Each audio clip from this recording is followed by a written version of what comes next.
day to all the prospective employers in Hong Kong. My name is Ronalyn Haliascon Peralta, 27 years old.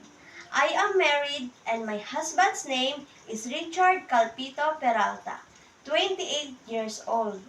We had one children and she is 3 years old. My father's name is Honorio Haliascon. My mother's name is Elizabeth Haliascon. I have one brother and I am the youngest in our family. I am a Christian and I live in Taleb, Nabukel, Ilocos Sur, Philippines. I am undergraduate in college. I work here in the Philippines as a domestic helper for more than 5 years. I serve 3 members of the family, 2 adults and 1 children.